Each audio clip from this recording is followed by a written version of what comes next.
Hi, I'm Danner. I'm a computer engineering student from Huntsville, Alabama. When I was a kid, my family built this shed in the hills of southern Tennessee.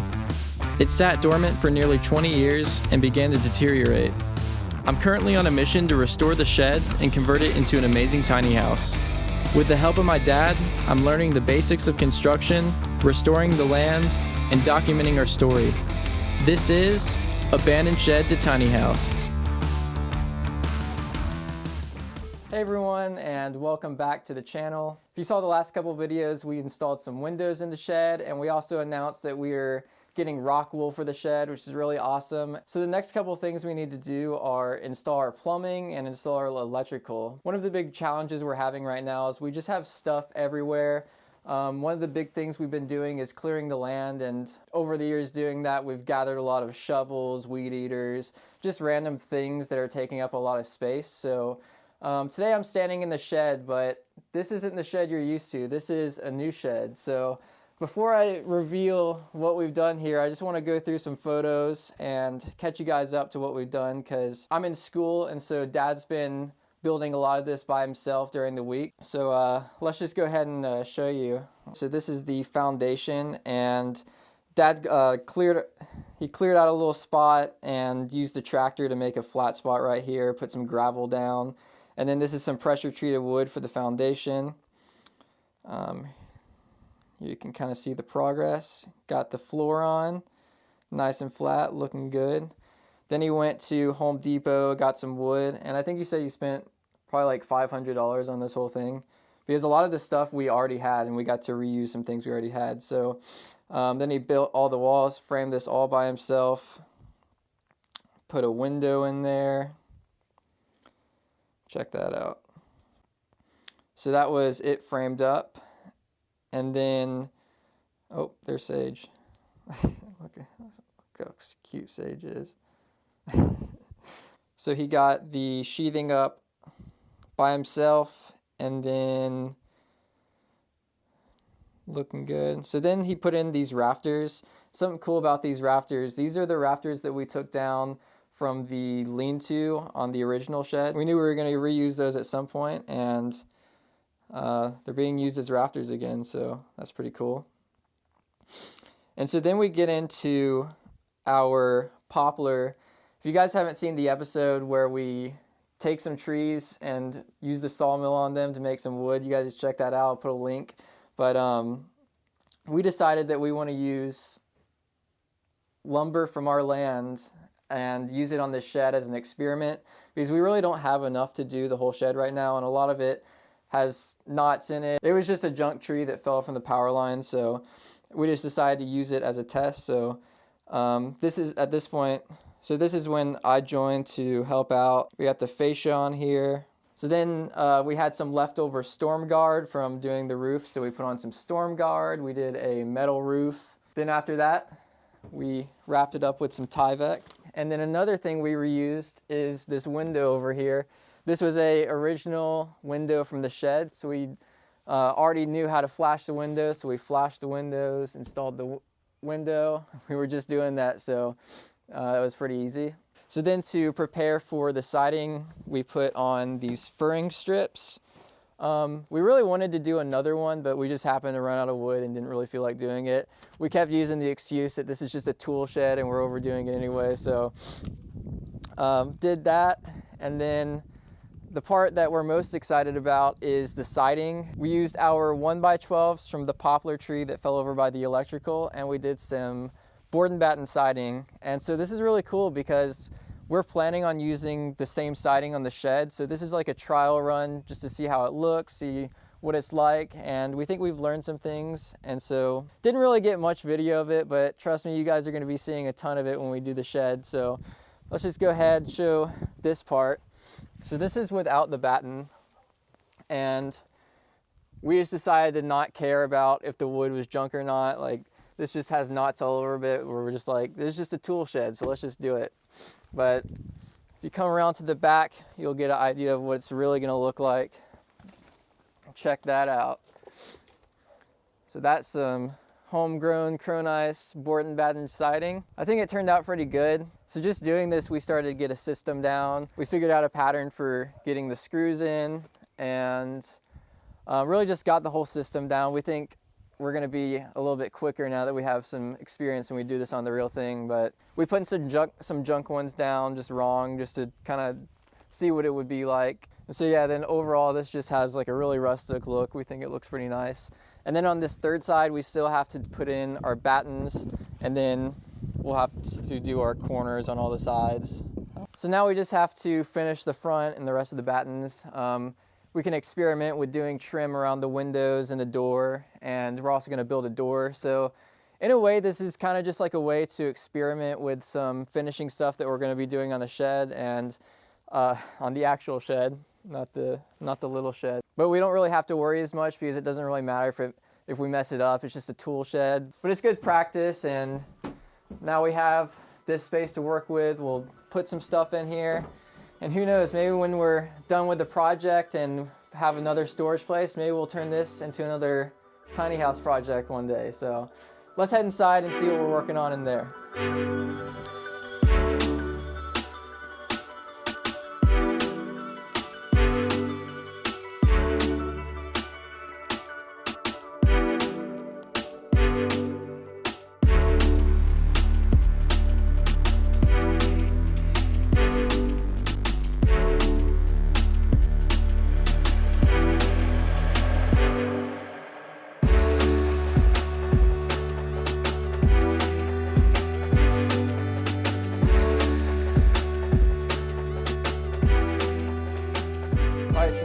Begin doing our plumbing. So we got some PEX-A, we got red and blue, and for the kitchen we're going to be coming in over here on this wall.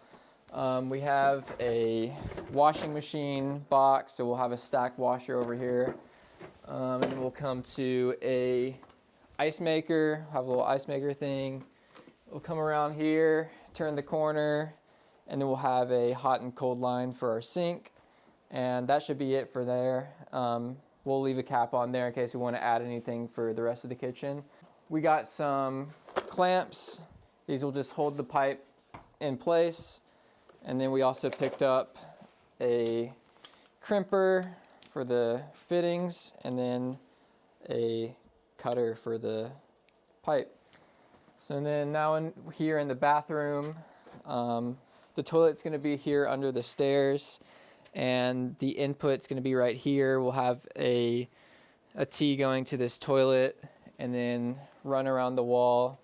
We'll have a outlet for the sink, and then come around here. We'll have our shower right here. You can see it's a corner shower, so it'll be kind of right around here. And then on the other side in the workshop garage, we're going to have a tankless water heater, and we'll send one in there with the 3/4 inch pipe, and then it'll be a 1/2 inch out, and that'll provide all the hot water for all of this. So let's go ahead and get started. Okay, so we got a hole cut to go under the stairs. What? Take it all the way to the corner of the bathroom. Okay. Hold on one second. Hold on one second.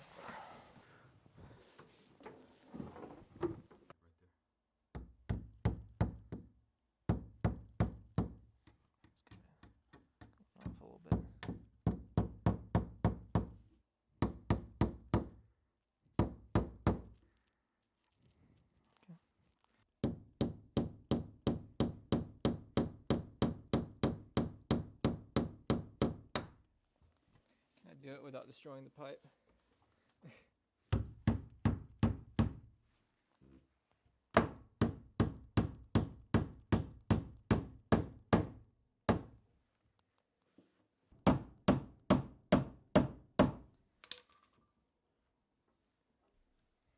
Sorry.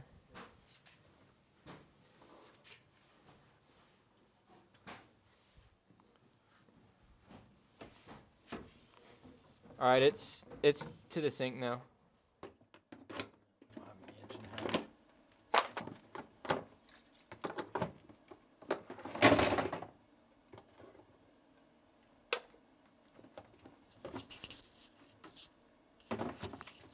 So basically, these two are going to come at the 13 and the 10 or 11, whatever you have. This is going to be the cold water that goes out. This is the inlet from our water system. I'm going to go cut this off. Once we put these pipes up, I'm going to cut this off at the right height so I can 90 over, put a shut-off valve, and then adapt down to 3/4 PVC. And right here there'll be a T, and it'll be 1/2 inch going in that direction, 3/4 coming over, and 3/4 going in this direction. And this will supply the tankless water heater. And the reason why we want to use 3/4 on this side is because when the hot and cold water are on at the same time, the demand out of this pipe going to the hot water heater will be twice as much for the cold. So we just make sure it probably would work fine off 1/2 inch, but just to be perfectly sure, we're going to run 3/4 over to the tankless hot water heater, and that way we should have plenty of flow.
That sucks.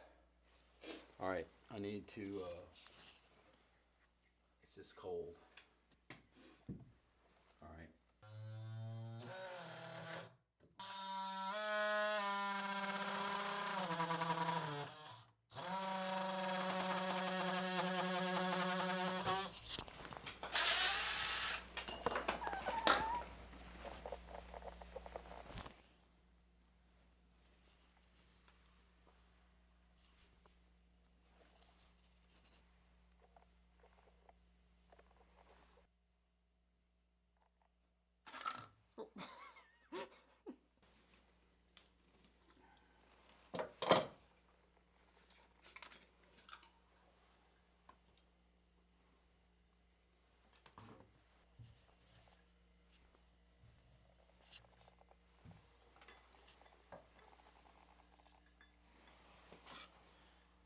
Spill it, that's the wisdom.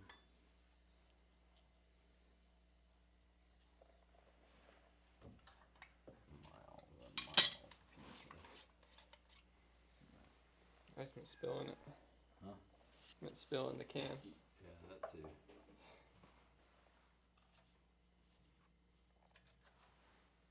I like that smell.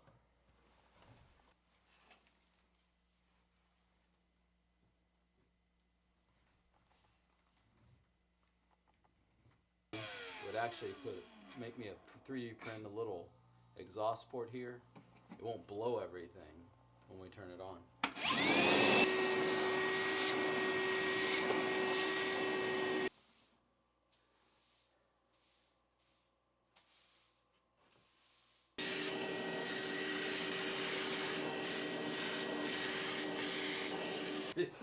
Why didn't you use a dustpan?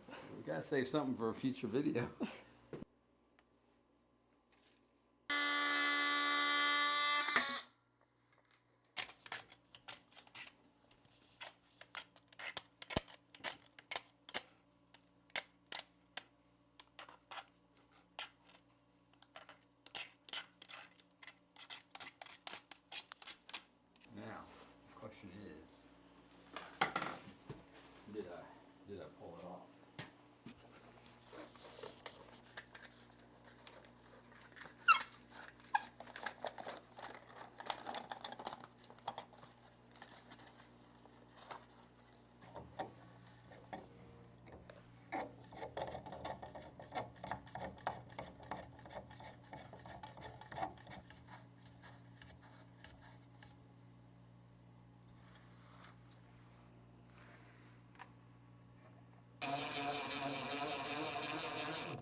Okay, so our plumbing is roughed in now. We still do have a few details to figure out in the bathroom, but overall, the PEX was really easy to work with. And I think what took the longest was doing all this PVC stuff because you have to glue it and then cut it. In future videos, we also have to do some electrical and our insulation. So we're trying to get all this stuff figured out before we can do that. But that's all we're gonna get to in this video. It's gonna be a wrap. So thank you to everyone who has liked the video and subscribed, and also a big shout out to everyone who supports us over on Patreon. We really appreciate your support. So I'll see you guys in the next video.